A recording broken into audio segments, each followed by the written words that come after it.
किया जाए, ये जो अनएथिकल प्रैक्टिसेस हो रही है उसके ऊपर रिसर्च करना।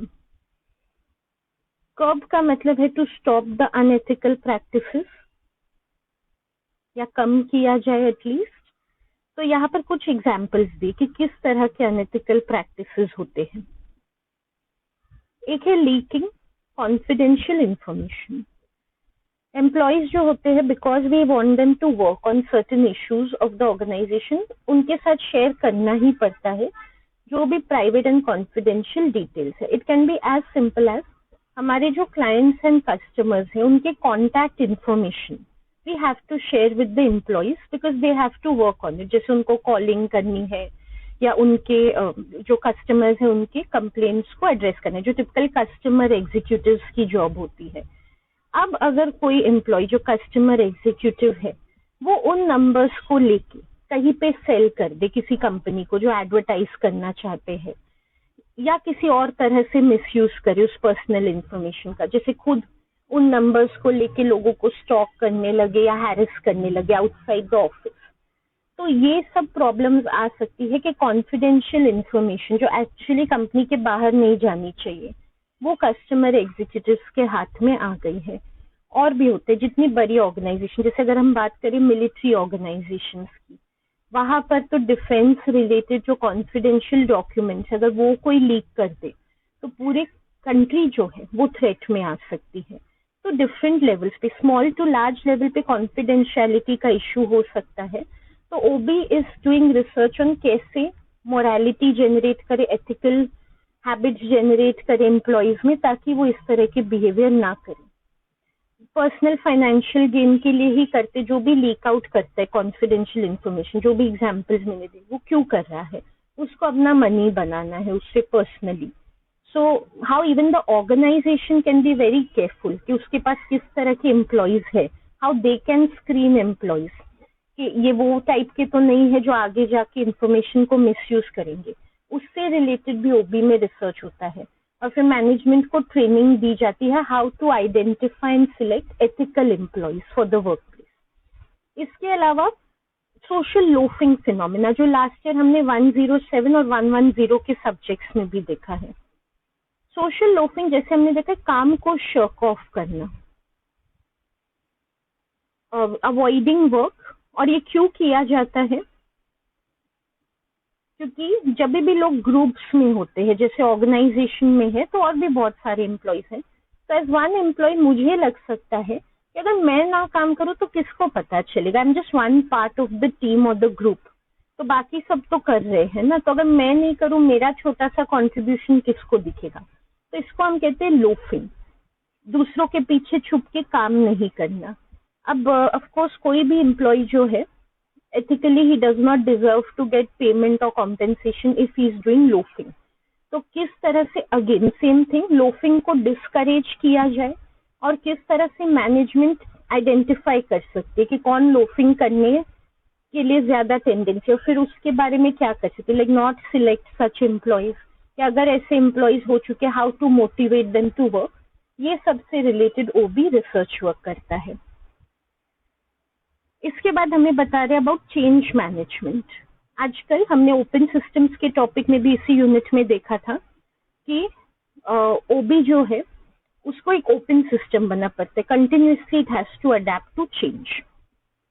तो organisations have to continuously innovate, इसका मतलब है कंटिन्यूसली न्यू प्रैक्टिसेस के बारे में सोचना पड़ता है और उनको अडॉप्ट करना पड़ता है। इसके एग्जाम्पल्स हमने कई बार देखे, जैसे कोविड आया था तो वर्क फ्रॉम होम की प्रैक्टिसेस, ऑनलाइन सेलिंग बढ़ चुकी है तो ऑफलाइन बिजनेसेस को ऑनलाइन अडॉप्ट करना, इस तरह के इनोवेशंस ऑर्गेनाइजेशंस को बार बार करने पड़ते हैं। And it is not just कि एक कॉम्पिटिटिव एडवांटेज लेने के लिए इस तरह की अपडेटिंग करनी पड़ती है या just to be the best player in the market, it is for survival कि ऑर्गेनाइजेशंस को ये सब करना पड़ता है। Survival means just to continue to exist. आज अगर जैसे if we take a simple example, एक क्लोथिंग की शॉप है, वो क्लोथ्स बेच रहे हैं ऑफलाइन तरीके से, बट आजकल सबको ऑनलाइन ही चाहिए क्लोथ्स, तो उनका बिजनेस तो बंद हो जाएगा अगर वो ऑनलाइन में अपने आप को अडॉप्ट नहीं करते, अपना स्टोर जो है वो ऑनलाइन में ही लेके जाते। तो this has become a threat कि बिजनेसेस एंड हो सकते हैं. So there is no option but to adopt to the latest demands of the market. तो ओबी में किस तरह से चेंज को किया जा सकता है, how organisations can be flexible, अपनी वो क्वालिटी को कैसे इम्प्रूव कर सकते हैं, कॉम्पिटिटिव कैसे हो सकते हैं, मतलब how they can keep up with the latest time and do even better. मतलब सिर्फ नई चीज को अडॉप्ट करके ऑनलाइन जैसे अडॉप्ट करके वहां पे एग्जिस्ट नहीं करना, वहां पे भी अपना बेस्ट फुट फॉरवर्ड कैसे रख सकते हैं, how they can use it as an opportunity like we were seeing last time. जो लोकल शॉप है उसकी रीच लिमिटेड है, तो वही शॉप अब ऑनलाइन जाके एक तो अपनी सर्वाइवल भी इंश्योर करे और मैक्सिमम लोगों तक रीच करे अक्रॉस द नेशन, उसका अपना बिजनेस बढ़ा सकती है वहां पे. तो ये सब कैसे किया जा सकता है, ये भी ओबी में स्टडी होता है. इसके बाद again a topic which we see repeatedly, work life balance. And nowadays employees are very aware about this. Work life balance का मतलब है आज की डेट में जो एम्प्लॉइज है वो समझते हैं कि पूरी लाइफ वो वर्क प्लेस में नहीं देना चाहते. There is more to their life than just working. उनकी एक सोशल लाइफ भी है, वो अपनी पर्सनल डेवलपमेंट भी करना चाहते हैं, जैसे पर्सनैलिटी डेवलपमेंट, या अपनी हॉबीज एंड इंटरेस्ट भी परस्यू करना चाहते हैं. एंड ऑफ कोर्स लोग अपनी फैमिली को टाइम डेडिकेट करना चाहते हैं. तो every employee wants to maintain a balance and for that he needs the help of the management. तो यहाँ पे बता रहे कि nowadays organisations have to be too considerate. Too मतलब पहले से बहुत ज्यादा, very much considerate about employees के जो फैमिली मेंबर्स है, उनको जो फैमिलीज के रिलेटेड रिस्पॉन्सिबिलिटीज है. मतलब ऑर्गेनाइजेशन पहले के जैसे नहीं बोल सकता कि ये आपका पर्सनल इशू, इसको यहाँ पे मत लेके आइए. They have to cooperate with the employee and give him the opportunity कि वो अपनी फैमिली को टाइम दे सके. Basically they have to be sensitive. तो ये इशू जो है अभी काफी टाइम से ओबी में स्टडी हो रहा है. It is a latest topic, तो थोड़े टाइम से चल रहा है और इसको काफी तरीके से मीट करने की कोशिश की गई है. जैसे कि आज की डेट में हम सब ने ये कॉन्सेप्ट्स के बारे में सुना है, flexible work hours. Flexible work hours का मतलब होता है एक वीक में एम्प्लॉय को बता दिया जाएगा उसको कितना टाइम देना है और एवरी डे ऑर्गेनाइजेशन कब से लेके कब तक खुली है वो आवर्स दे देंगे. तो उसको अपने वीक का जो आवर्स इनपुट करने हैं इन द ऑर्गेनाइजेशन, कैसे उसको मीट करना है, पर डे आके उसको कितने घंटे देने हैं, that he is allowed to decide. तो वो देख सकता है कि उसको घर में कितने आवर्स देने हैं और ऑफिस में कितने, like that he can schedule his own week. तो फ्लेक्सी टाइम के भी ऑप्शंस है. आजकल वर्क फ्रॉम होम है तो that also adds to flexi time कि जितना काम हो सके वो घर से भी कर सकते हैं और जब जरूरत पड़े तो ऑर्गेनाइजेशन में आए. इसके अलावा कॉम्पेंसेशन मैनेज होता है. पेमेंट्स को भी थोड़ा फ्लेक्सिबल किया गया है कि जिस हिसाब से एम्प्लॉय वर्क में टाइम देगा उतना पेमेंट, तो ज्यादा टाइम देगा ज्यादा, कम टाइम देगा कम पेमेंट. तो दैट इज कॉम्पेंसेशन मैनेजमेंट. तो एम्प्लॉय डिसाइड कर सकता है, supposing he is okay with taking a lesser salary because he wants to give more hours to his family, तो ही इज ओके अगर उतना टाइम वो ऑर्गेनाइजेशन में ना दे पाए. तो that option is also available in many places. Basically, we are giving them a lot of freedom to decide how much time to give at work and how much to give to their family.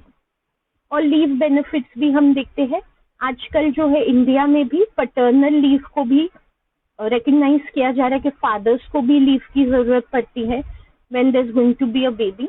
तो काफी सारे organisations में mother's को तो शुरू से मिलती leave, अब फादर्स को भी मिलती है and without of course without any cost to them. मतलब लीव जो है वो पेड लीव होगी.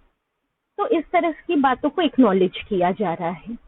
फिर भी बोल रहे हैं आज भी ये जो इशू है फुली रिजॉल्व नहीं, that's why it's an ongoing and a current issue.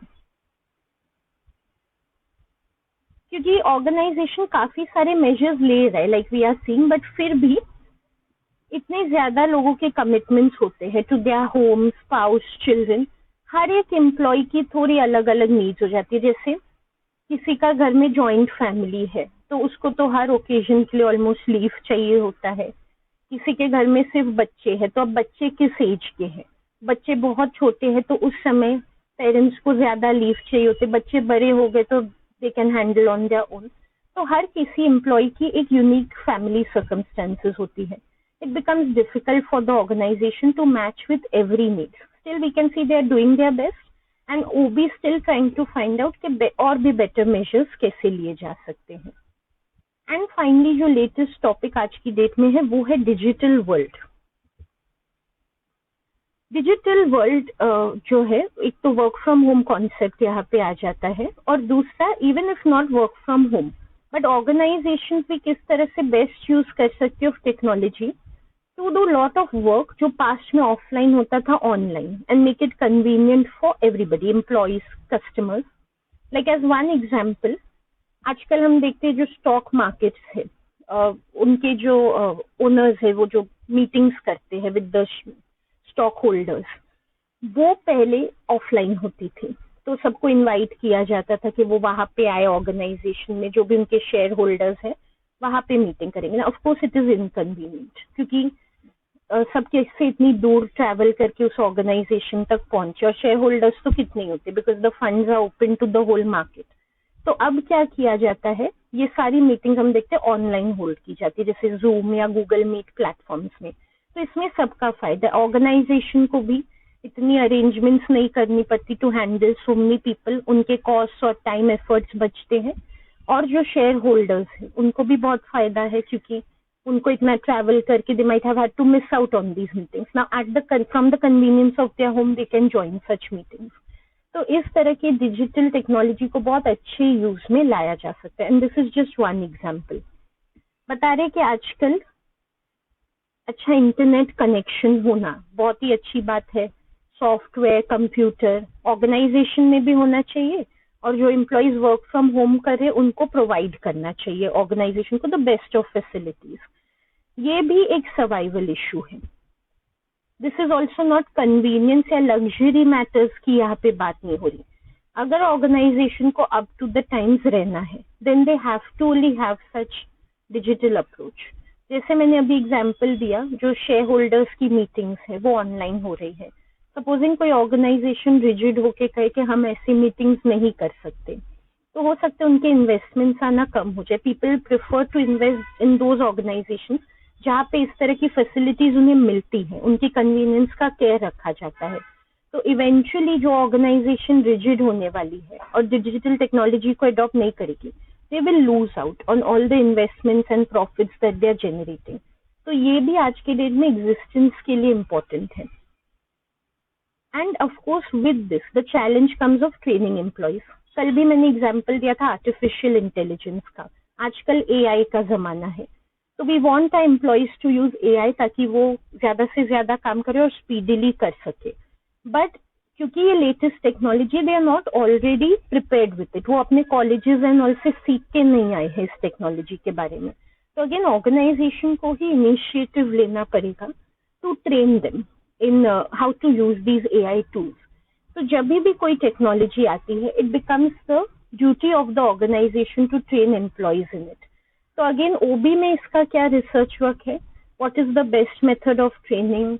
Her age के जो एम्प्लॉयज है, जैसे हम हमेशा देखते हैं जो थोड़े एल्डरली एम्प्लॉयज उनको डिफिकल्टी, चैलेंज आती है in how to learn these technology. So what is the best way to teach them, how to make the attitude more flexible. ऐसे काफी सारे इश्यूज रिलेटेड है विद अडॉप्टिंग डिजिटल टेक्नोलॉजी। तो OB इन सब areas में research work कर रहा है। So with this we have seen all the current applications of OB. Quickly we can just give the headings for this section. इस section को for the headings we will just take the entire section together. So right from organizations till whatever we have seen, all the pages.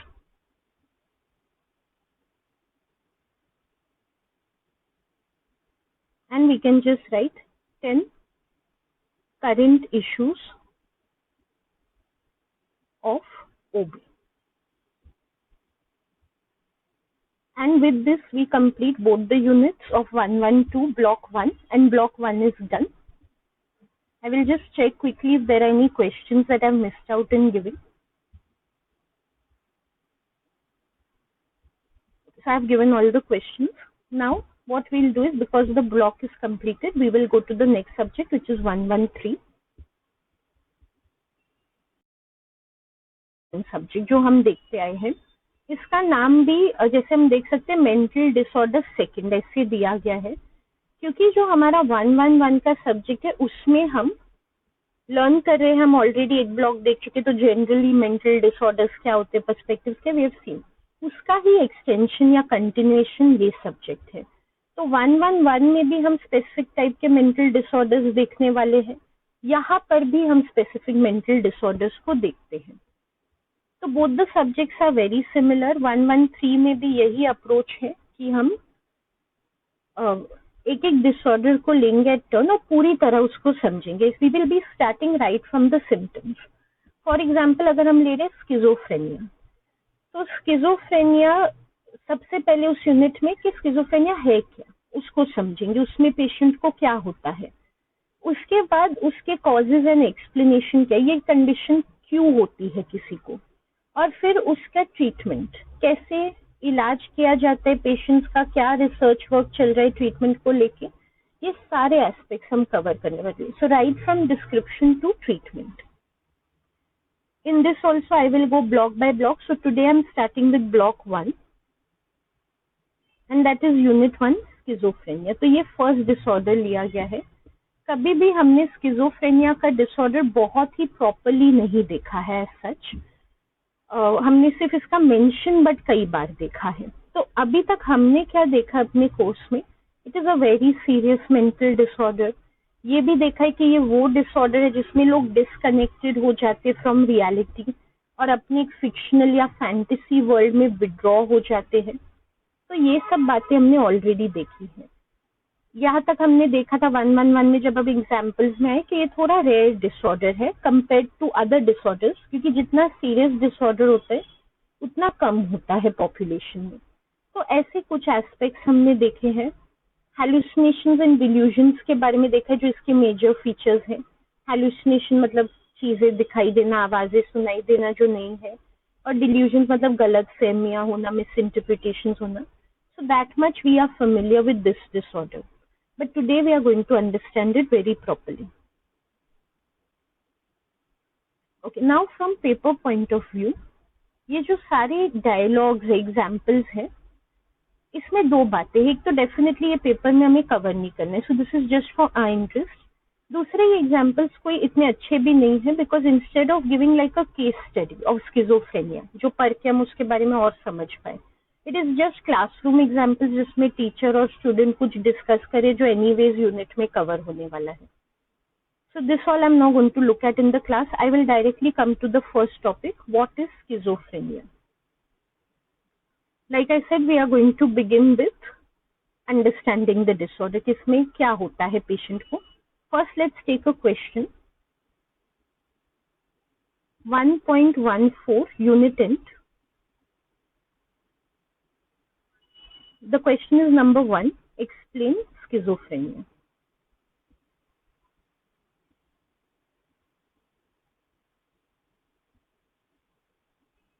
And one more question is from here only. Check your progress 1.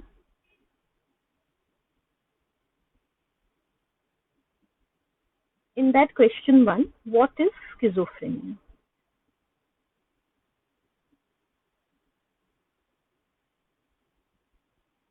From paper point of view, firstly, जो explanations और treatments का part है, that is more likely to be asked than just general description. तो जो हम beginning sections देखते हैं, those are less likely to be asked in the paper. दूसरी बात है, if they are asked, like there is a short note type, what is schizophrenia? It is likely to come in short notes, come marks के लिए. जो explanation and treatment होते हैं, उनमें ज़्यादा details होते हैं, so they are likely to come for 10 marks. ये वाले जो है शॉर्ट नोट टाइप के कम मार्क्स के लिए आ सकते हैं, so we can see if we want to prepare. Okay, पहले हमें कुछ एग्जांपल्स दिए हैं। I am not highlighting those because we don't need to include in the answer, but just to understand इस डिसऑर्डर में क्या होता है, just quickly go through those examples. यहाँ पे they are telling us to imagine कि कोई 25 year old women है, वो रो रही है और कह रही है कि उससे लोगों की आवाजें सुनाई दे रही है और वो आवाजें उसे अब्यूज कर रही है। मे बी कोई उसको बैड वर्ड्स दे रहा है या उसकी इंसल्ट कर रहा है, उसे आवाजें सुनाई दे रही है, मतलब आपको सुनाई नहीं दे रही, but she is claiming she can hear something. तो ये एक टिपिकल प्रेजेंटेशन है या टिपिकल सिम्टम है जो हमें स्किजोफ्रेनिक पेशेंट्स में दिखता है।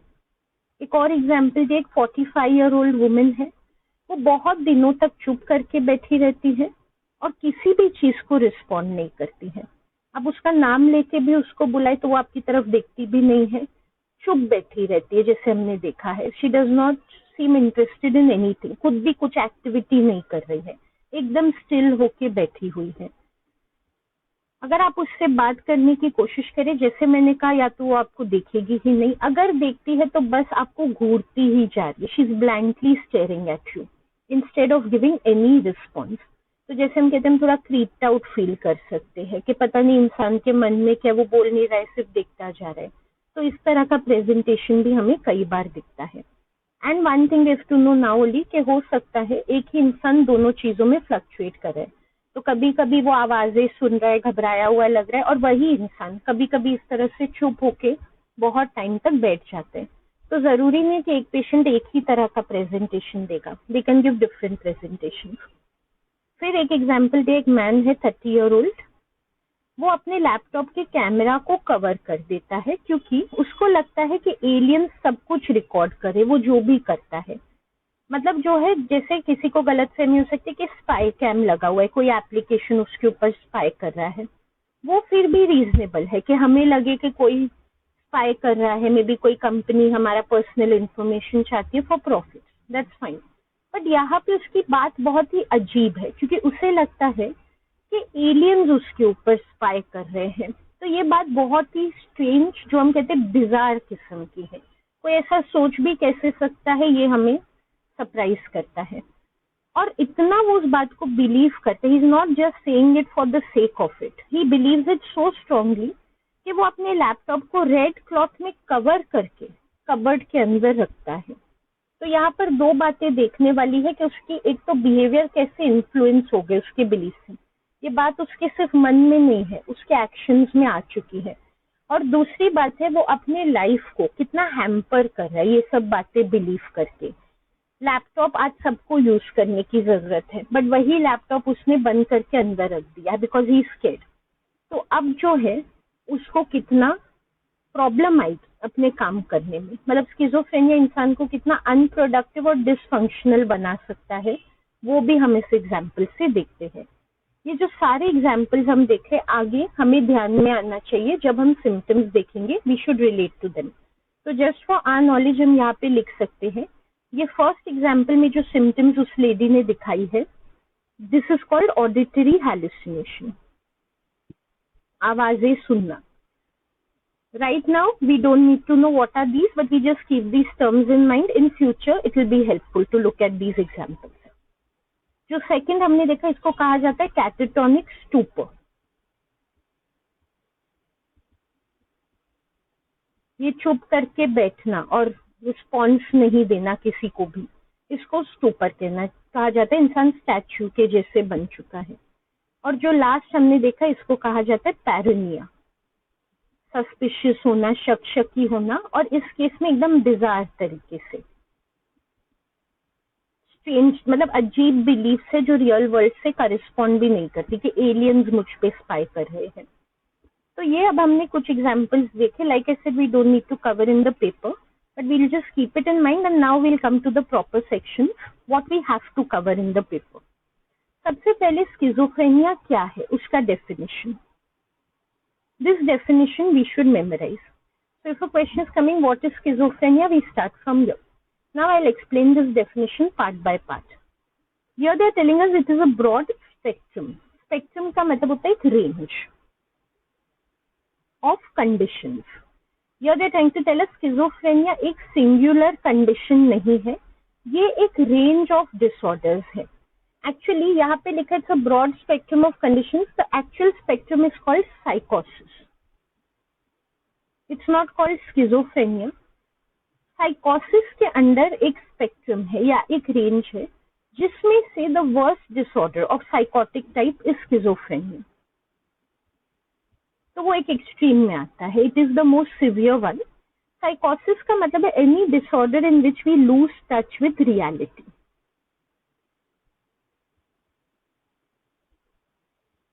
आगे भी हम देखेंगे, हम ऑलरेडी देख चुके कि स्किज़ोफ्रेनिया में हमें ध्यान नहीं रहता हमारे आसपास क्या होता है, हमने एक फैंटेसी वर्ल्ड बना लिया और हम उसी के बारे में सोच रहे हैं. ऐसे कोई भी डिसऑर्डर है जिसमें ये फीचर फुल्ली है या थोड़ा भी है कि इंसान रियलिटी को करिस्पॉन्ड करना बंद कर चुका है और अपनी ही दुनिया में जीता है, वो सब साइकोसिस के अंदर आते हैं।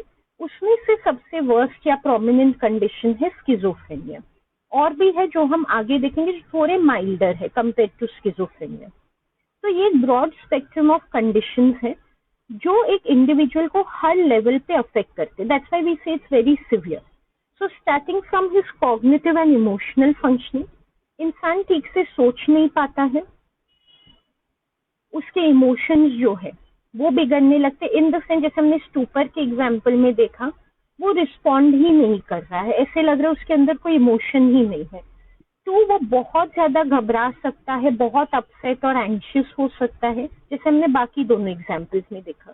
तो मूड जो है एक्सट्रीम अप्स एंड डाउन्स में जा सकता है, या एकदम जैसे कोई मूड और इमोशन है ही नहीं इंसान के अंदर, वो फेजेस भी आ सकते हैं। थिंकिंग का तो हम ऑलरेडी देख चुके कि इंसान रियल वर्ल्ड में है ही नहीं, वो अपना ही कुछ सोच रहा है, so is not thinking about reality, so he is totally mentally affected like we can see. और इसमें जो चीफ सिम्टम्स हैं, जो सबसे प्रोमिनेंट सिम्टम्स जो इसको बाकी डिसऑर्डर से एकदम डिस्टिंग्विश कर देते हैं, एक है delusion. All this we are going to see in detail, for now we have to know delusion are mistaken belief, जिसका हमने वो थर्ड एग्जाम्पल में देखा। जैसे किसी को लगता है कि एलियंस उसके लैपटॉप को टेक ओवर कर दिए हैं और उस पर स्पाई कर रहे हैं। That is a mistaken belief, ऐसा कुछ है नहीं, उसको गलत फहमी हो गई है। बट हमने देखा ये कोई ऑर्डिनरी गलत फहमी नहीं है, एक तो अजीब किस्म की है और दूसरा बहुत बुरी तरह उस पर्सन की लाइफ को अफेक्ट कर रही है। तो delusion is like a very extreme misinterpretation of reality. And hallucinations का मतलब है फॉल्स सेंसेशंस।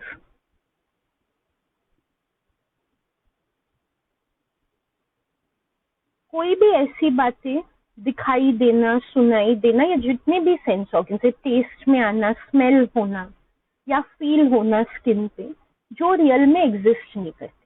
फॉर एग्जाम्पल कोई कहता है कि उसके हाथ में उसको फील हो रहा है बहुत ज्यादा स्पाइडर्स क्रॉल कर रहे हैं, उसको वो सेंसेशन स्किन में आ रही, तो ऐसा कुछ है नहीं, but he is feeling like that, तो इट्स अ हैलुसिनेशन। इसके अलावा और भी सिम्टम्स, ये दोनों प्राइमरी हैं, बट और भी बहुत टिपिकल सिम्टम्स है स्किज़ोफ्रेनिया के। Disorganise speech. अगर हम इस तरह के पेशेंट से बात करें तो हमें समझ में ही नहीं आता बहुत बार कि वो क्या कह रहा है। हिज स्पीच और what he is talking is disorganize, it does not make sense and he jumps from one topic to the other.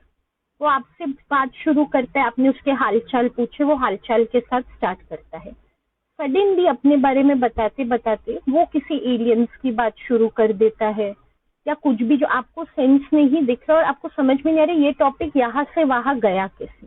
तो because the person is very disturbed और वो अपनी ही दुनिया में जी रहा है, वो अपने हिसाब से कुछ भी बोलने लगता है जो हमें समझ में नहीं आता।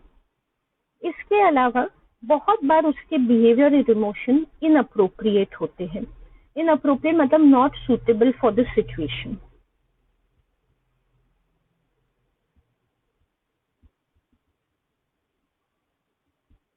आप सपोजिंग ऐसे पेशेंट के पास जाके अपने जीवन का कोई दुख बताए, आपका कुछ फाइनेंशियल कंडीशन बहुत खराब है, आप उसको जाके बताए और वो जोर जोर से हंसने लगता है instead of sympathising with you. तो इमोशन जो है वो बिल्कुल रियलिटी के साथ मैच नहीं करे। Again it's not the person is doing it intentionally, यहाँ पे हम इनसेंसिटिविटी की बात नहीं कर रहे हैं। The person has become so deranged और सो डिस्कनेक्टेड फ्रॉम रियलिटी कि उसको ऑटोमेटिकली इस तरह के emotions, he is not comprehending properly कि क्या हो रहा है। और अगेन हो सकता है वो अपनी ही इमेजिनरी वर्ल्ड में कुछ सोच रहे जो उसको फनी लग रहा है। तो बिल्कुल जैसे उसे नहीं बिहेव करना चाहिए कैसे सिचुएशन में, स्टार्ट्स बिहेविंग लाइक दैट। तो ये सारी ही चीजें हम आगे और केयरफुली समझेंगे, but in the definition we can see कि it is a condition which is comprised of all these prominent symptoms. आगे कुछ चीजें और भी हमें इस पैराग्राफ में देखनी है। एक तो इस कंडीशन का हॉलमार्क, जो हम कहते हैं लैंडमार्क या डिफाइनिंग फीचर जो है, वो है कि इंसान रियलिटी से ब्रेक कर जाता है, डिस्कनेक्ट हो जाता है और अपने ही वर्ल्ड में चला जाता है, जो हम इमेजिनरी वर्ल्ड कहेंगे या डिल्यूजन एंड हैलुसिनेशन। मतलब अपनी गलत बिलीफ्स और गलत सेंसेशंस जो उसको आ रहे हैं उसी के बारे में सोचता रहता है और उसी वर्ल्ड में रहता है। फर्दर जो है थोड़ा सा रेपिटेटिव है, but we'll just mark it quickly. What symptoms characterize the disorder? एक है disorder thinking, this we can mark as what we can do delusions 1, hallucination 2, disordered thinking is 3। disordered thinking मतलब इंसान खुद में भी नॉर्मली नहीं सोच रहा है। इसके कुछ एग्जाम्पल दिए हैं। उसके अपने थॉट, जैसे हमने देखा बोलने में कोई लॉजिक नहीं, कोई कनेक्शन नहीं, उसी तरह थिंकिंग में भी नहीं है। अपने माइंड में भी वो एक से दूसरे टॉपिक पे जंप करता रहता है, तो कनेक्शन नहीं है। फॉल्टी परसेप्शन है, वो हमने देखा चीजों को गलत समझता है अपनी थॉट में। जैसे इनमें से काफी लोगों में पैरानिया होता है, जैसे हमने देखा। तो देखा सपोजिंग कि उनके जो स्पाउस है वो किसी से बात कर रहे हैं, तो अपने माइंड में एकदम जेलेसी वाले विचार करना कि वो उसके साथ अफेयर चल रहा है, और फिर वही सोचते जाना। तो फॉल्टी परसेप्शन है माइंड में, कुछ भी मिस इंटरप्रेट करके उसी तरह से सोचते जाना, उसकी एक बड़ी स्टोरी बना लेना। अटेंशन भी ठीक से नहीं है इनका, किस बात को ध्यान देते हैं किसको नहीं देते हैं, we can't understand. It seems very random, but उनके इमेजिनरी वर्ल्ड में उसका कोई सेंस है। इसके अलावा डिस्टर्ब्ड इमोशंस, ये जैसे मैंने पहले भी बताया कि दोनों एक्सट्रीम में हो सकता है। या तो इंसान दिखा ही नहीं रहा है, कुछ एक्सप्रेशन ही नहीं, सो इट्स अ लैक, जैसे स्टूपर स्टेट में होता है। या तो इनअप्रोप्रिएट इमोशन, सिचुएशन के हिसाब से नहीं है, कुछ और ही है। एंड डिस्टर्ब बिहेवियर में भी problems, we can see all levels are affected. जो हम साइकोलॉजी में हमेशा बात करते हैं, थिंकिंग, फीलिंग एंड बिहेवियर, तीनों ही प्रॉब्लम में है। बिहेवियर जो है वो कैसे अफेक्टेड है, एक एग्जाम्पल हम देख चुके हैं, स्टूपर हो जाना, हरकत ही नहीं करना बॉडी में। इसका भी एक ऑपोजिट होता है, और वही इंसान फ्लक्चुएट कर सकते हैं, क्योंकि इसी फेज में वो स्टूपर बना है। किसी स्टेज में एक आ जाता है एजिटेशन या एक्साइटमेंट, कैटाटोनिक एजिटेशन और एक्साइटमेंट। उसमें सडनली आउट ऑफ नोवेयर कुछ नहीं हुआ, he just jumps up from his seat, या अपने हैंड्स एंड लेग्स को एयर में थ्रो करता रहता है, या अजीब तरह की मूवमेंट, जैसे ऐसे लगेगा पता नहीं कि डांस कर रहा है या कोई एक्सरसाइज कर रहा है, just random movements of the body. तो कई बार मूवमेंट को लेके हमें सडन जर्की मूवमेंट्स दिखते हैं। डिसशेवल्ड अपीयरेंस, डिसशेवल्ड का मतलब है जो अनग्रूम्ड टाइप का अपीयरेंस है। इंसान बहुत बड़ा हो गया, जैसे हमने जो एग्जाम्पल्स देखे उसमें भी सारे एडल्ट्स के ही एग्जाम्पल थे। स्किज़ोफ्रेनिया स्टार्ट भी टिपिकली होता है मिड 20s के अराउंड, विमेन के लिए थोड़ा लेट 30s की तरफ typically. Of course every individual case is different. तो ये जो स्टार्ट होता है थोड़ी लेटर लाइफ में, जब इंसान अच्छा खासा एडल्ट हो चुका है, तो भी बिना शेव किए, बाल कंघी नहीं की है, कोई औरत है तो कैसे भी कपड़े, घर वाले कपड़े पहन के बाहर आ गई है, जो भी है, डिसशेवल्ड अपीयरेंस जो सोसाइटी के लिए अप्रोप्रिएट नहीं, और लगता है कि इंसान पता नहीं कैसे नींद से उठ के आ गया है, थोड़ा भी अपना केयर रखे बिना आ गया, like that. Presentation is very bad and lack of self care, खुद का हाइजीन मेंटेन करना, टाइम टू टाइम खाना खाना, ये सब में भी प्रॉब्लम्स है। It's not only the person is not presenting himself well in front of others, he is not taking care of himself for his own health also. Again because जो person है increasingly वो अपनी दुनिया में चला जाता है, तो रियलिटी में उसे कैसे दिखना चाहिए, रियलिटी में उसे कैसे नीड है अच्छी सर्वाइवल के लिए अपनी केयर रखने की, ये सब बातों का ध्यान उसके मन से हट चुका है। Now further they are telling us little bit more we have to see in this paragraph कि schizophrenia definitely takes a toll on the individual and his family। ये सब issues भी हम आगे थोड़ा और डिटेल में देखेंगे। जो पर्सन है वो तो ऑलरेडी बहुत ज्यादा अफेक्टेड है, जैसे हम देख रहे हैं। इट टेक्स अ टोल मतलब it really takes over only the person life, it's very stressful, क्योंकि ऐसा जो पर्सन को रियलाइज नहीं हो रहा है कि क्या उसके साथ हुई, इज तो feeling whatever he is thinking is real, so he is oblivious to what is happening. But अगर हम देखने जाए बाहर के पर्सन के पॉइंट ऑफ व्यू से, एक young person, young to middle age का जो है, उसकी लाइफ डिस्ट्रॉय हो चुकी है because of this disorder, he is not doing anything productive. यहाँ तक कि जो एक बेसिक अपने आप को मेंटेन करता है अपनी हेल्थ को, वो तक वो नहीं कर रहा है। So what has he become as an individual. And of course family के भी बहुत स्ट्रेसफुल है, क्योंकि जैसे हम आगे भी देखेंगे, एक तो already they can see their child's condition is getting very bad. ऊपर से तुम emotionally it is traumatizing. ऊपर से जहाँ तक बात होती है उसको हेल्प प्रोवाइड करने की, तो जो स्किज़ोफ्रेनिक लोग हैं क्योंकि वो अपनी दुनिया में है, उनको ऐसे सेंस नहीं है कि उनके साथ कुछ गलत हो रहा है, तो वो कोऑपरेट नहीं करते हैं ट्रीटमेंट के लिए। तो ये फैमिली और जो थेरेपिस्ट भी है, साइकोलॉजिस्ट, दोनों के लिए बहुत ही डिफिकल्ट है। एक इंसान को अगर डिप्रेशन या एंजाइटी होती है, वैसे उसकी सोचने की शक्ति नॉर्मल है, तो वो खुद जाके थेरेपिस्ट को बोलेगा कि प्लीज मेरी हेल्प कीजिए। बट ये इंसान जिसको सेंस ही नहीं है कि उसके साथ क्या हो रहा है, वो तो उसको लगता ही नहीं कि वो बीमार है, तो कोई उससे कहे कि चलो तुम्हारी ट्रीटमेंट करवाते हैं, he is not going to cooperate. In fact he might become paranoid and he will think कि मेरे फैमिली मेंबर जानबूझ के मुझे पागल साबित करने की कोशिश करे और something, he might go against them also. So financially, emotionally, physically, in every way it is very taxing for the family also. Schizophrenia की वजह से इतना ज्यादा डैमेज होता है किसी के लाइफ में कि उनको स्टेबल एम्प्लॉयमेंट नहीं मिल पाती। सबसे पहले तो कोई उनको रखना पसंद ही नहीं करेगा वर्क प्लेस में, क्योंकि उनको लगता है कि ऐसे लोग प्रोडक्टिव नहीं हो पाएंगे, which is true also.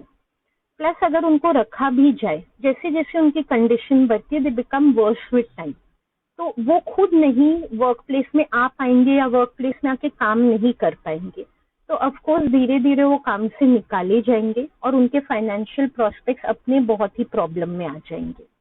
Interpersonal relations में भी बहुत प्रॉब्लम आती है, क्योंकि again the person is like this और पैरानॉइड, उससे भी वर्स वो अपनी दुनिया में ही है, स्टिल हो जाता है, किसी से रिस्पॉन्ड नहीं करता।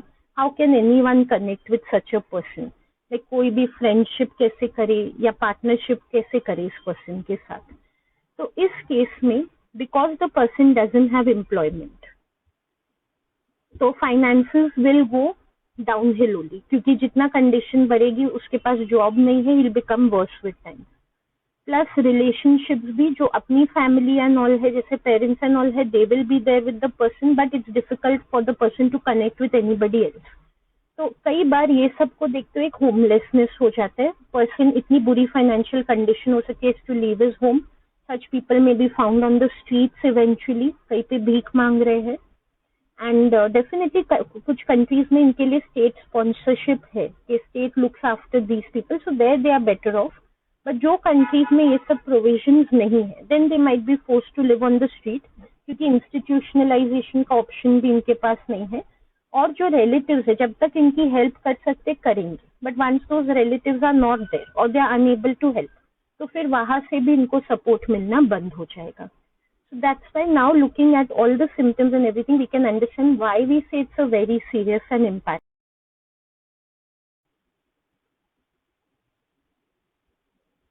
Okay, so now I will continue with what we were seeing.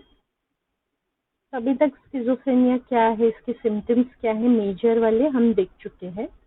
Now they are telling us about ये कितना एग्जिस्ट करता है डिसऑर्डर, कितने लोगों को अफेक्ट करता है और कब शुरू होता है। So as far as the beginning of the disorder is concerned, ये generally adolescence and early adulthood में स्टार्ट होता है। मतलब ये चाइल्डहुड टाइप का डिसऑर्डर नहीं है जो हमने 109 में देखा था। Many times what it is found कि चाइल्डहुड में बच्चे को ऑटिज्म जैसी प्रॉब्लम हो सकती है, बिकॉज उसके जीन्स में ये सब social connection, emotions and all को रिलेटेड इश्यूज हैं, और बड़ा होके उसे स्किज़ोफ्रेनिया हो सकता है। नॉट कि होगा ही, बट इट कैन बी कि चाइल्डहुड में एक अलग तरीके से नजर आता है और बड़ा होके एक अलग मैनिफेस्टेशन है। बट स्किज़ोफ्रेनिया चाइल्डहुड में स्टार्ट हो जाए एकदम प्रॉपर यही सारे सिम्टम्स जो स्किज़ोफ्रेनिया के हैं, that is a very rare case. Mostly it starts in, यहाँ पे का है adolescence, but to keep in mind late adolescence और अर्ली अडल्टहुड। एंड मोस्टली जैसे एस्टिमेट किया गया मेल्स में मिड 20s में और विमेन में लेट 20s में, मेन में अर्लियर देन विमेन। इसका एक्सप्लेनेशन ये है कि विमेन के सर्टेन हार्मोन्स है जैसे कि एस्ट्रोजन, जो इनको काफी टाइम तक प्रोटेक्ट करके रखते from certain brain chemistry that goes wrong in schizophrenia. तो एक एज तक वो प्रोटेक्टेड रहती है बिकॉज ऑफ दीज हार्मोन्स। उसके बाद ये हार्मोन्स भी उनको प्रोटेक्ट नहीं कर पाते हैं, मतलब फिर इतनी ज्यादा ब्रेन इश्यूज बढ़ जाती है कि उनमें भी स्किज़ोफ्रेनिया मैनिफेस्ट होने लगता है। Now from paper point of view, we have to memorize certain figures. So those I'm marking in different color. Prevalence के जो फिगर्स है ये बता रहे हैं कि अबाउट 50% लोग जिनको स्किजोफ्रेनिया है उनको कोमॉर्बिडिटी भी होती है सब्सटेंस अब्यूज की। कोमॉर्बिडिटी हमने कई बार देखी है, disorders which go hand in hand. तो एक ही टाइम पे एक इंसान को दो डिसऑर्डर्स हैं, it can be more than two but here we are talking about two disorders at the same time. तो एक हाथ में इंसान को स्किजोफ्रेनिया प्रॉब्लम है, दूसरे में सब्सटेंस अब्यूज। सब्सटेंस अब्यूज का मतलब है या तो ड्रग्स लेता है या अल्कोहल का एडिक्शन उसमें बहुत स्ट्रांग है। यहाँ पर भी it can be either way, it's not necessary, हम ये नहीं कह रहे कि सब्सटेंस अब्यूज की वजह से उसको स्किजोफ्रेनिया हो गया, दैट इज वन पॉसिबिलिटी। उसकी सब्सटेंस अब्यूज की वजह से उसका ब्रेन डैमेज हो गया and he is having schizophrenia. But कभी कभी दोनों जो कंडीशन है दोनों के पीछे एक अंडरलाइन जेनेटिक मैकेनिज्म है। आगे हम देखेंगे डोपामीन नाम का जो केमिकल है ब्रेन में उसका रोल है इन स्किजोफ्रेनिया। तो कभी कभी पर्सन जो है उसके जीन्स जो डोपामीन को प्रोड्यूस करती है या सिंथेसाइज करती है वो ठीक से नहीं चल रही है, इसलिए डोपामीन उसके ब्रेन में ठीक नहीं है और उस वजह से दोनों कंडीशन है। डोपामीन के फ्लक्चुएशन होने की वजह से स्किजोफ्रेनिया है और उसी फ्लक्चुएशन की वजह से सब्सटेंस अब्यूज भी है, इसलिए दोनों साथ साथ में दिखते हैं। But again not in every patient like we are saying, सिर्फ 50% ऐसे केसेस हैं जिनमें दोनों प्रॉब्लम्स हैं।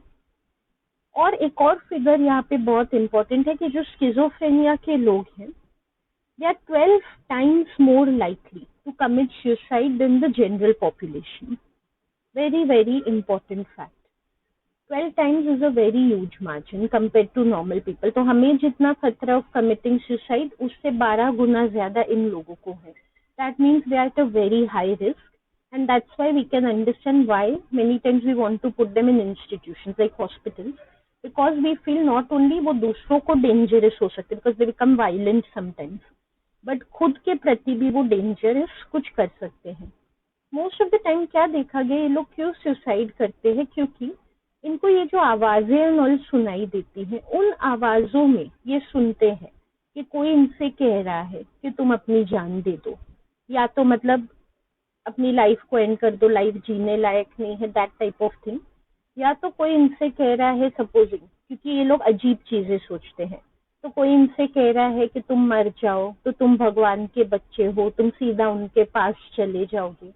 तो इस तरह के अजीब तरह के विचार इन्हें आने लगते हैं जो इन्हें लगता है कोई और इनसे कह रहा है, they feel it is a hallucination.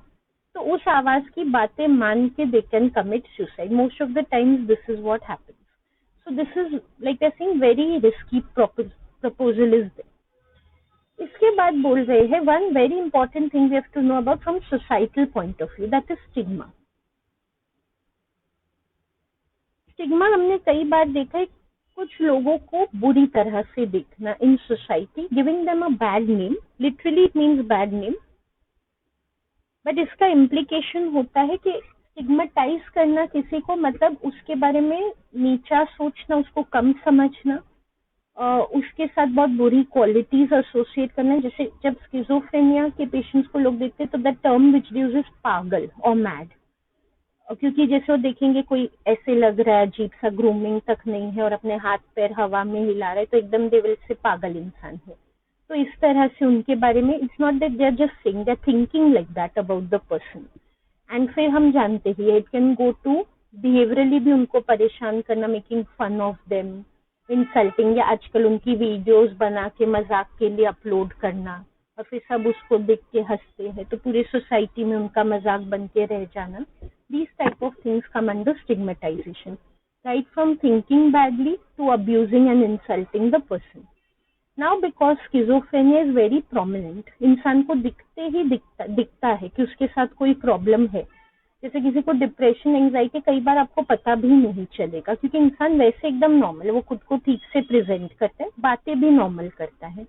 But ये डिसऑर्डर जैसे ही आप इंसान को देखेंगे और वो बात करना शुरू करेगा, स्पेशली आप समझ जाएंगे इसके साथ प्रॉब्लम है।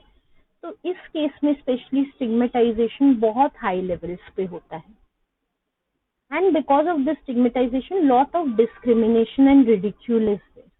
लोग इनसे दूर भागेंगे। जैसे कई बार हम देखते हैं आपस में बोलेंगे नहीं इस इंसान से दूर रहना, इसके मतलब मीलों तक पास भी मत आना, इतना ये कुछ भी कर देगा, पता नहीं हमें मार डालेगा। Even if the person has never been violent in the past, तो भी लोगों की ऐसी धारणाएं बन जाती है, तो कभी भी कुछ भी कर देगा, they try to avoid him. And ridicule तो हमने देखा ही, मैंने एग्जाम्पल भी दिया, उसकी वीडियोज डाल के अपलोड करना, मजाक बनाना, ये सब चीजें, या लोगों को बोलेंगे देखो देखो वो कैसा है, और दूर से सब देख के हंसेंगे, those type of behaviours. So overall they are devalued in society, in fact they are dehumanised, उनको आम लोगों से कम समझा जाता है। इसके अलावा कई बार, जैसे एक सिनेरियो हमने देखा, फैमिली केयर करती है बट वो कुछ कर नहीं पाती for the patient because he is not cooperating. दूसरा सिनेरियो ये होता है कि फैमिली ही परेशान हो जाती है पेशेंट से और उसको अबैंडन कर देती है, या तो उनको लगता है इसकी ट्रीटमेंट का खर्चा हम उठा नहीं सकते तो जस्ट रिमूव हिम, या क्योंकि ये स्टिग्मेटाइजेशन चल रहा है तो फैमिली इतनी परेशान हो चुकी है, उनको लग रहा है कि इसकी वजह से हमारा भी मजाक बनता है, हमारी इंसल्ट होती है, पूरे सोसाइटी में हमारा नाम खराब होता है, प्लस ऐसा लगता है कि ये कभी ठीक नहीं होने वाला है। तो अबैंडनमेंट मतलब they just throw him out of the house, either they will try to dump him in some hospital, और वो पॉसिबल नहीं है तो literally they leave him on the streets also. Further जो paragraph, it's not important from exam point of view, that just telling us कि बहुत सारा research work हुआ है इस एरिया में, now we know a lot more about schizophrenia than we knew before, तो वो भी हम देखेंगे एक्सप्लेनेशन वाइज।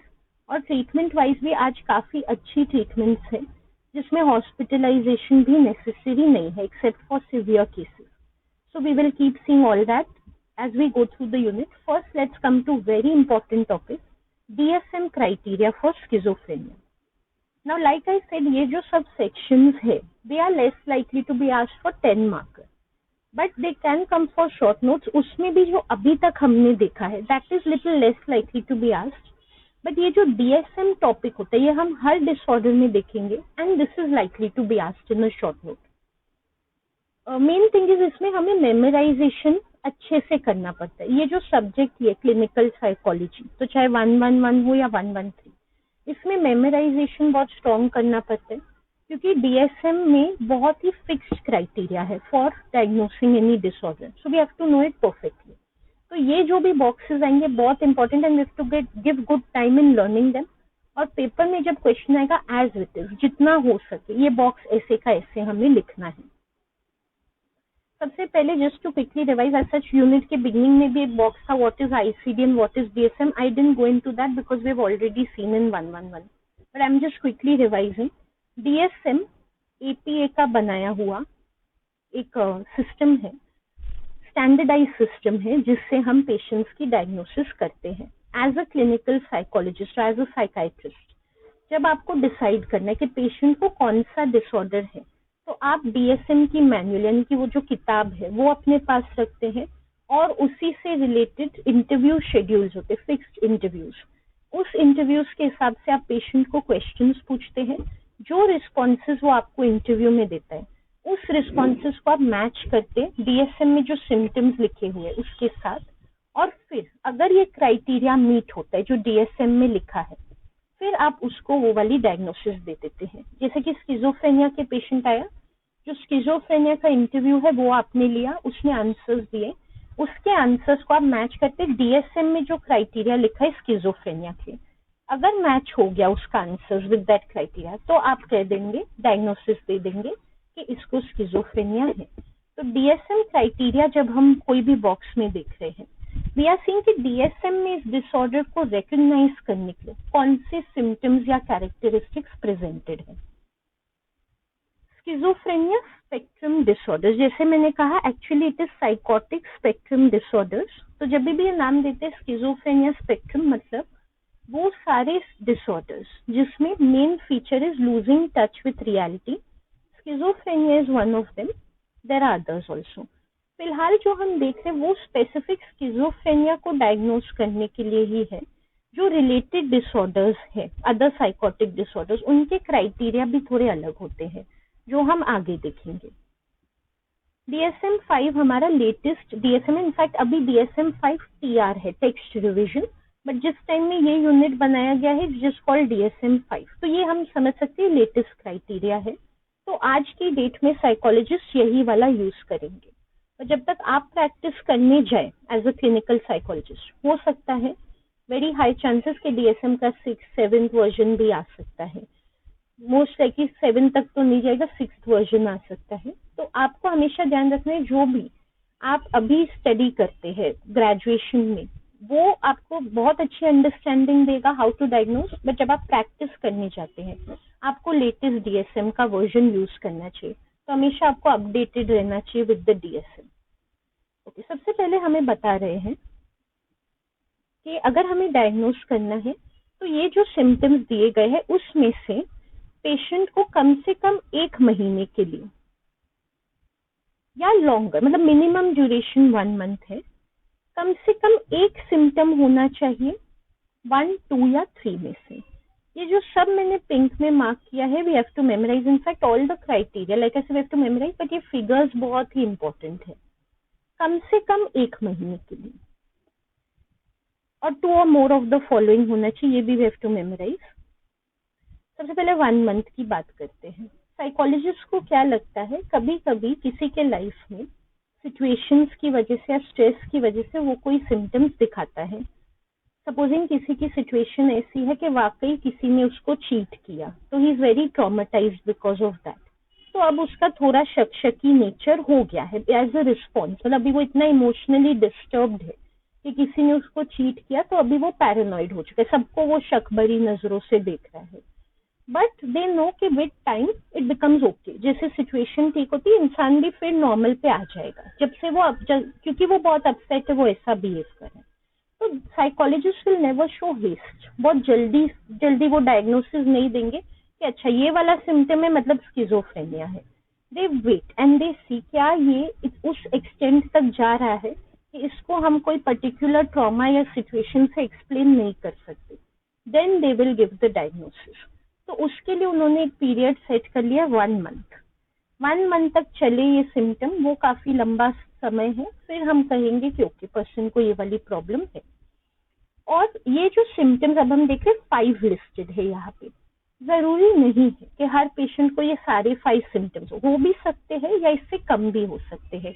इसलिए ये बात को भी अंडरस्टैंड करते हुए साइकोलॉजिस्ट ने कहा है कि 2 या ज्यादा होने चाहिए फॉर डायग्नोसिस। मतलब 5 में से अगर 2 भी है मिनिमम तो हम डायग्नोसिस दे देंगे, बट अगर 1 है या इनमें से कोई नहीं है, कुछ अलग ही है जिसको हम इन 5 में नहीं डाल सकते, then we won't give the diagnosis.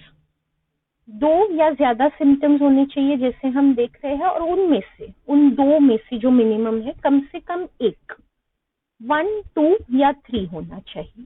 मतलब दोनों ही अगर 4th है और 5th है तो नहीं होगा डायग्नोसिस। दोनों में से एक फर्स्ट 3 में से होना चाहिए, जो दूसरा है वो फर्स्ट 3 या बाकी दोनों से भी हो सकता है, it's okay, but at least 1 first 3 में से आना चाहिए। तो अब ये सिम्टम्स कौन से हैं? डिल्यूजन, ये मैंने ऑलरेडी ब्रीफली एक्सप्लेन किया, वही एक्सप्लेनेशन यहाँ पे, it's just a miss interpretation of reality, और डिटेल में आगे देखेंगे।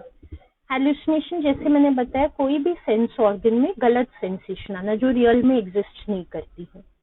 डिसऑर्गेनाइज स्पीच, सेंसिबल बातें नहीं कर पाना, एक ट्रैक में बातें नहीं कर पाना, शिफ्ट करना बार बार टॉपिक्स को। ग्रोसली डिसऑर्गेनाइज्ड और कैटाटोनिक बिहेवियर, इस मतलब सेम थिंग है, ग्रोसली डिसऑर्गेनाइज का या कैटाटोनिक।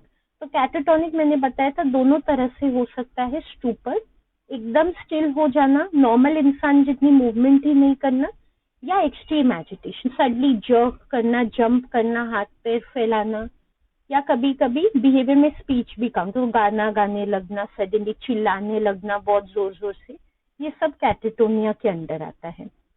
और इसके अलावा होते हैं नेगेटिव सिम्टम्स। नेगेटिव और पॉजिटिव, ये बात हम आगे भी डिस्कशन करेंगे, but very quickly because they have mentioned, we should know. Positive symptom का मतलब होता है किसी चीज का एक्सेस होना। पॉजिटिव का मतलब अच्छा नहीं, कोई भी बीमारी ऐसी नहीं है जिसमें कोई अच्छे सिम्टम है। So positive we are not saying good, it's not a value judgement, we are just saying कि नॉर्मल लोगों में जो बातें होती है उससे कुछ एक्स्ट्रा या एक्सेसिव इन लोगों में है। जैसे कि अगर हम एग्जाम्पल ले डिल्यूजन का, एक नॉर्मल इंसान, नॉर्मल यार आई मीन जिसको स्किज़ोफ्रेनिया नहीं है, वो कैसे समझता है चीजों को, वो क्या परसीव करता है, जो है उतना ही समझता है। तो दो लोग हंस रहे हैं तो वो सोचेगा ठीक है मजाक कर रहे हैं, हंस रहे हैं, that is his perception of reality. जो स्किज़ोफ्रेनिक है वो उससे भी आगे जाके एक्स्ट्रा ही एक्सेसिव ही कुछ सोचेगा। दो लोग हंस रहे हैं, मेरे बारे में हंस रहे हैं, मेरा मजाक बना रहे हैं, ये लोग मेरे अगेंस्ट कुछ करना चाहते हैं, तो he is thinking too much only compare to a normal person. उसी तरह हैलुसिनेशन, हमें क्या दिखाई सुनाई देता है, जो रियल में है वो दिखता है, एक्स्ट्रा हमें नहीं दिखता कि जो चीज नहीं है वो भी हमें दिख रही है। तो एक स्किज़ोफ्रेनिक पर्सन को कोई किसी की डेथ हो चुकी है, वो इंसान भी रूम में दिख रहा है, तो उसको नॉर्मल लोगों से ज्यादा ही दिखाई सुनाई देता है। तो इस सब को कहा जाता है पॉजिटिव सिम्टम। ये जो चारों हमने देखे हैं ये एक्सेसिव है compare to normal people, so they all come under positive symptoms. इसके बारे में और डिस्कशन हम आगे करेंगे। दूसरा होता है नेगेटिव सिम्टम्स। नेगेटिव सिम्टम्स मतलब कुछ चीज की कमी होना, लैक, डेफिशिएंसी, जो नॉर्मल लोगों में है बट इन लोगों में नहीं है, that is a negative symptom. जैसे कि इमोशनल एक्सप्रेशन कम होना, जो हम देख चुके हैं। नॉर्मल इंसान क्या है, कोई उसका नाम लेगा, उसको बुलाएगा तो कुछ तो रिएक्शन देगा, मोस्ट प्रोबेबली स्माइल करेगा, नहीं पसंद करते उस इंसान को तो फ्राउन करेगा या गुस्से में कुछ रिस्पॉन्स देगा। बट ये लोग तो हमने देखा कई बार रिस्पॉन्स ही नहीं दे रहे, एकदम जैसे ब्लैंक हो चुके हैं। उसी तरह कई बार इन लोगों में कोई मोटिवेशन ही नहीं। नॉर्मल इंसान सुबह उठेगा, सोचेगा मुझे आज क्या करना है, इंटरेस्ट के साथ कोई एक्टिविटी करने लगेगा। ये लोग ऐसे ही बैठे हुए पड़े हुए हैं, as if they don't want to do anything, उनके अंदर कुछ आ ही नहीं रही है एनर्जी टू डू एनीथिंग। तो ये सब नेगेटिव सिम्टम्स है जो आम लोग करते बट ये लोग नहीं करते हैं। तो नेगेटिव सिम्टम्स की जहां तक बात है, we can see they are not a main defining feature, they are very important for understanding and for treating. We are not saying they are not important, but diagnosis के लिए हम देख रहे हैं जो फर्स्ट 3 पॉजिटिव वाले हैं उनको सबसे ज्यादा वैल्यू दी गई है, because they are what actually distinguish schizophrenia from other disorders. ये जो नेगेटिव सिम्टम्स है कई बार हमें डिप्रेस्ड लोगों में और भी डिसऑर्डर्स में दिखते हैं। जैसे कि वो लोग भी डिप्रेस्ड लोग जो उनको कई बार मोटिवेशन नहीं आ रहा, बात करने का मन नहीं कर रहा, ब्लैंक हो जाते हैं। तो ऐसा ये बहुत यूनिक फीचर्स नहीं है ऑफ स्किज़ोफ्रेनिया, इसलिए पॉजिटिव सिम्टम्स को ज्यादा वैल्यू दी गई। इसके बाद जो नेक्स्ट क्राइटेरिया हम देखते हैं डीएसएम में, one thing we should notice, I forgot to say, ये सब क्राइटेरिया सेक्शंस में डिवाइडेड है। तो अभी जो हमने देखा वो सेक्शन ए है, तो साइकोलॉजिस्ट को सारे सेक्शंस को चेक करना है बिफोर गिविंग डायग्नोसिस। तो ए में वो क्या चेक करे हमने देख लिया, 2 or more symptoms for 1 month at least. अब बी में वो क्या चेक करेंगे, तो after he completes with A section में वो जो मैचिंग करे उसके बाद वो बी सेक्शन में आ जाएंगे। बी में वो देखते हैं कि इंसान का सोशल ऑक्यूपेशनल फंक्शनिंग कैसा है। स्किज़ोफ्रेनिया बीमार है इंसान तो हम एक डिसफंक्शन एक्सपेक्ट कर रहे हैं। Dysfunction just means not working properly.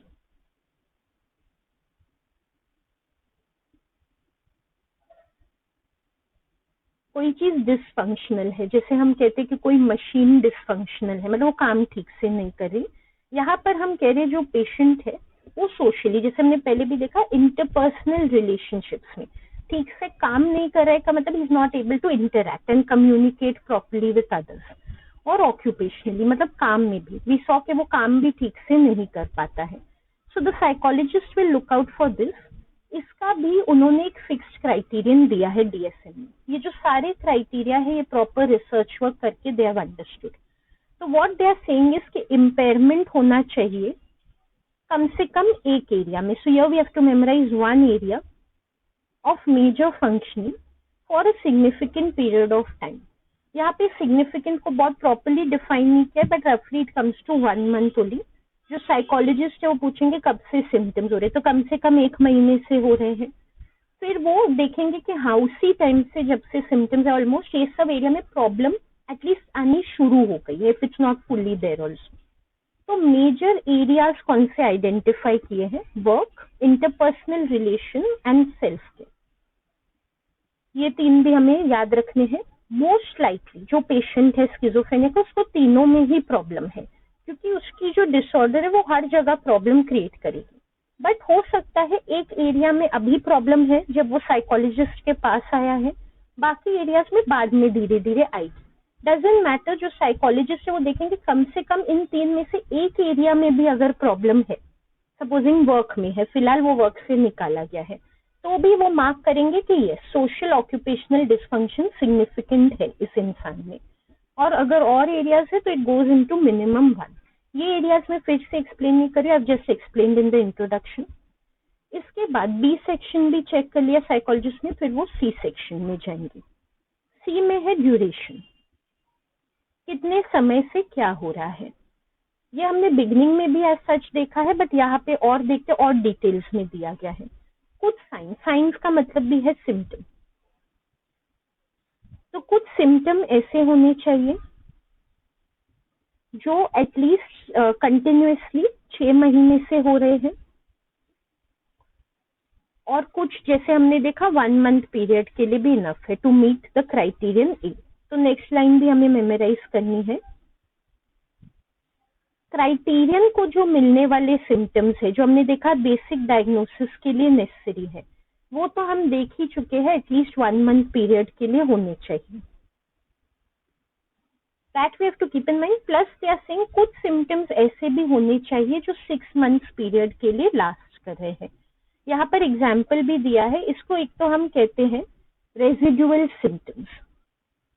Residual वैसे भी हम रेजिड्यू किसे कहते हैं, जो बचा कुचा है, left over type of thing.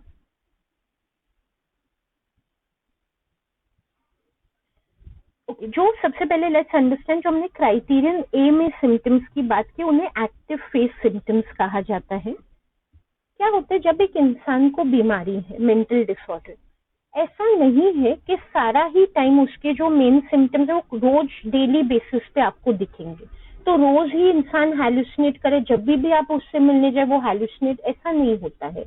ऐसे भी काफी गैप पीरियड्स या बीच बीच में टाइम्स आते हैं जब इंसान आपको नॉर्मल भी लगेगा, या जैसे हमने देखा वो नेगेटिव सिम्टम्स, उसमें कुछ करने की इच्छा ही नहीं है, बट उस समय वो कोर सिम्टम्स नहीं दिखा रही, is not hallucinating, no delusion.